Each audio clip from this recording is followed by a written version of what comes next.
ನಿಮಗೆ ಮೊನ್ನೆ ಲೆಟರ್ ಕೊಟ್ಟಿದ್ದೀನಿ, 2 ಲಕ್ಷ ಹಾಕೊಟ್ಟಿದ್ದೀನಿ. ಸ್ವರೂಪ್ ಪ್ರಕಾಶ್ ಅವರು ಸಾರಿ ಹೇಳ್ತಾ ಇದ್ರು, ಇದು ಮೊನ್ನೆ 4-5 ದೇವಸ್ಥಾನ ಲಿಸ್ಟ್ ಕೊಟ್ಟಿದ್ದಾರೆ. ಎಲ್ಲಾ ದೇವಸ್ಥಾನಗಳಿಗೂ ಹಾಸನ ತಾಲೂಕಿನಲ್ಲಿ ವಿಶೇಷವಾದ ಆದ್ಯತೆಯಲ್ಲಿ ನಾನು ಅನುದಾನ ಹಾಕೊಡೋಕೆ ನಾನು ಬಯಸ್ತೀನಿ. ನಿಮ್ ಕೆಲಸ ಆಗ್ಬೇಕಾ, ದಯಮಾಡಿ ಬನ್ನಿ.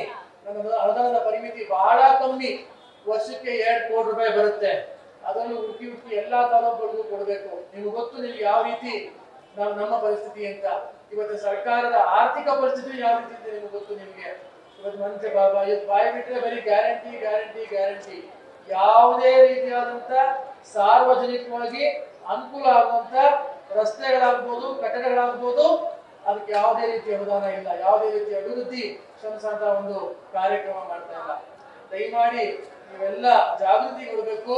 ಮುಂದಿನ ದಿನಗಳಲ್ಲಿ ಈ ಜಿಲ್ಲೆಗೆ ಅಭಿವೃದ್ಧಿ ಮಾಡುವಂತ, ಈ ಜಿಲ್ಲೆ ನಮ್ಮ ಗ್ರಾಮಗಳಲ್ಲಿ ಅಭಿವೃದ್ಧಿ ಮಾಡುವಂತ ಕೆಲಸ ಕಾರ್ಯಗಳು ಮಾಡುವಂತ ಇಂಥ ಒಳ್ಳೆ ಶಾಸಕರು, ಇಂಥ ಒಳ್ಳೆ ನಾಯಕರನ್ನ ನಾವೆಲ್ಲ ಮೆಚ್ಚಬೇಕು ಅಂತ ಹೇಳ್ತಾ, ದೇವಸ್ಥಾನದ ಜೀರ್ಣೋದ್ಧಾರಕ್ಕೆ ಯಾವುದೇ ಗ್ರಾಮ ಆಗಲಿ ನಾನು ಅನುದಾನ ಕೊಡೋದಕ್ಕೆ ಮೊದಲು ಮುಂದೆ ಬರ್ತೀನಿ ಅಂತ ಹೇಳ್ತಾ, ನಿಮ್ಮ ಗ್ರಾಮಕ್ಕಾಗ್ಬೋದು ಅಥವಾ ಯಾವುದೇ ಗ್ರಾಮಕ್ಕಾಗ್ಬೋದು ಈ ತಾಲೂಕಿನಲ್ಲಿ ಹೆಚ್ಚಿನ ಸಹಕಾರ ಮುಂದಿನ ದಿನಗಳಲ್ಲಿ ನಾನು ಖಂಡಿತವಾಗ್ಲೂ ಮಾಡ್ತೀನಿ. ನಮ್ಮೆಲ್ಲ ಯುವಕ ಮಿತ್ರರು, ನಾವೆಲ್ಲ ತಾಯಂದಿರು, ನಮ್ಮ ಪತ್ರಿಕಾ ಸ್ನೇಹಿತರು, ಮಾಧ್ಯಮದ ಸ್ನೇಹಿತರು ಹಾಗೂ ಪೊಲೀಸ್ ಸಿಬ್ಬಂದಿಗಳು ಎಲ್ಲ ಈ ಕಾರ್ಯಕ್ರಮ ಇಷ್ಟು ಯಶಸ್ವಿಯಾಗಿ ಮಾಡ್ತಿರೋದಕ್ಕೆ ನಿಮ್ಮೆಲ್ಲರಿಗೂ ಧನ್ಯವಾದಗಳು ಹೇಳ್ತಾ, ಈ ಕಾರ್ಯಕ್ರಮ ಮುಂದುವರಿಲಿ.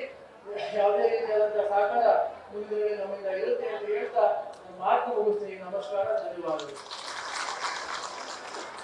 ಇದುವರೆಗೂ ತಮ್ಮನ್ನೆಲ್ಲ ಉದ್ದೇಶಿಸಿ ಮಾತನಾಡಿದಂತಹ ವಿಧಾನ ಪರಿಷತ್ತಿನ ಸದಸ್ಯರಾದ ಡಾಕ್ಟರ್ ಸೂರಜ್ ರೇವಣ್ಣ ಇವರಿಗೆ ಧನ್ಯವಾದಗಳು. ಬಂಧುಗಳೇ, ತಮ್ಮ ಹಸನ್ಮುಖ ಕಾಂತಿಯಿಂದಲೇ ಸದ್ಭಕ್ತರನ್ನ ತಮ್ಮತ್ತ ಸೆಳೆಯುವ ತೇಜಸ್ ನ್ಯೂಸ್ ಫಸ್ಟ್, ನಿರ್ಭೀತಿಯಿಂದ ನಿಮ್ಮ ಪರವಾಗಿ.